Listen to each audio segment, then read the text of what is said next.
Quand on est sur scène, ça c'est sûr, on a toujours la niaque. Peu importe dans quel état on est, qu'on ait 42 fièvre ou pas. Ouais. Avec Ala One Again, on avait fait une chanson qui s'appelait T'as l'air moins con quand t'as la niaque. C'est ça.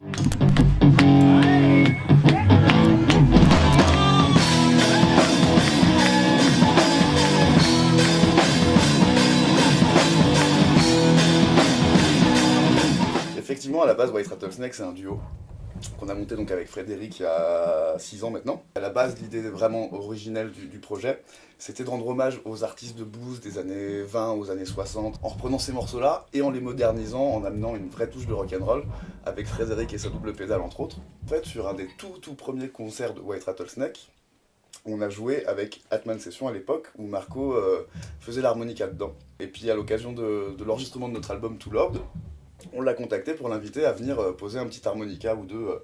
Et puis on a décidé de faire cette formule-là, donc toute nouvelle, qu'on va finalement faire vraiment pour la première fois ce soir, on peut le dire. Ouais.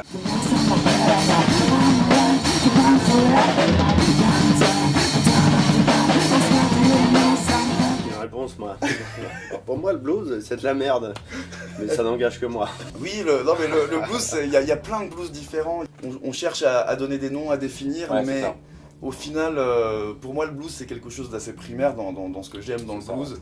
C'est souvent des artistes seuls avec des guitares acoustiques qui gueulent dans un champ. Qui souffrent. Qui souffrent. Faut abriter cette souffrance. Plein de variantes. Il y a des blues que j'aime, des blues que j'aime pas. Des choses qu'on retrouve sur le rock'n'roll. C'est un truc de vendu, non? Le premier, il a vendu son âme au diable, non? Pour savoir faire, non? Ouais, c'est un truc de vendu, et puis c'est tout. Non, mais après, voilà, l'intention, on la retrouve pas que dans le blues, on la retrouve dans plein de styles de musique, dans le rock'n'roll, dans le métal de tapette, comme t'aimes aussi.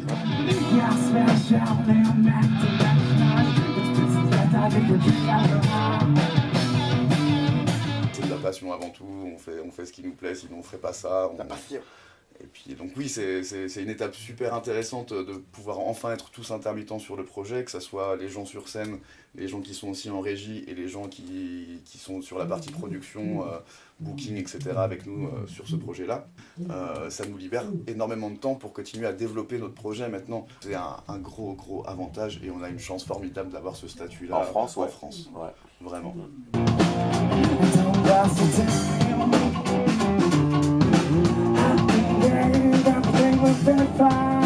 Si on n'avait pas ce projet-là, on serait quand même quelque part sur scène avec un autre projet ou à faire de l'artistique, peu importe dans quel domaine, peut-être en technique, j'en sais rien, mais c'est tellement de la passion tout ça que quand tu as l'envie d'aller là-dedans, tu le fais et puis tu vois comment tu peux continuer à travailler là-dedans, quoi. Donc peut-être que ça serait pas sur scène, peut-être que ça serait ailleurs, mais... Ouais, les vrais artistes, ils finissent par Carrefour.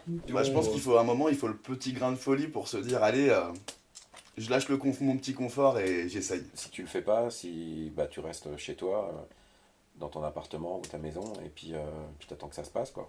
Mais moi j'ai eu des échecs avant de réussir à faire mon premier statut, je l'ai perdu en cours de route, j'ai réussi à le retrouver. Si on n'essaye pas, on n'y arrive pas. Et si on se plante pas, on n'y arrivera jamais non plus. Ça fait partie de ça, quoi.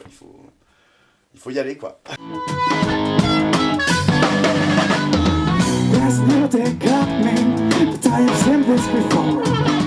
Le 3/4 du temps, c'est quand même un job qu'on nous file en plus, quelque part, sans le vouloir. Il y a des gens pour ça, mais il y en a de moins en moins, et des bons, il y en a carrément pas beaucoup non plus. Donc forcément, il y a un moment...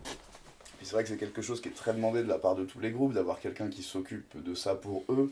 Après, je pense qu'il faut quand même pas oublier que c'est toi qui, en général, va jouer. Déjà, la meilleure des façons de booker, de trouver d'autres dates, c'est d'aller jouer un maximum, je pense. Ça. Il faut pas l'oublier. Et justement, comme on a l'intermittence, ce qui est plutôt pas mal, ça te donne la possibilité d'aller mouiller la chemise un peu dans des endroits où tu sais que tu vas pas gagner d'argent, mais où tu vas te faire remarquer. Et puis si vraiment tu proposes de la qualité et que tu es sincère dans ce que tu fais, le public il le voit et forcément l'organisateur, le public, et ils ont juste envie, c'est que tu reviennes parce que ça l'a fait, quoi. Ouais. Faut pas arriver dans cette logique de dire c'est bon, j'ai fait mes 507 heures, je suis tranquille, j'en branle plus une. Je trouve ça dommage, on fait un métier passionnant, on a des choses à proposer aux gens et on va pas s'arrêter en disant c'est bon, là j'ai fait mes 507 heures, j'ai plus envie de proposer, je vais rester dans mon coin. Si t'as vraiment envie de proposer ça, c'est toute l'année en permanence, 24 heures sur 24, 7 jours sur 7, quoi.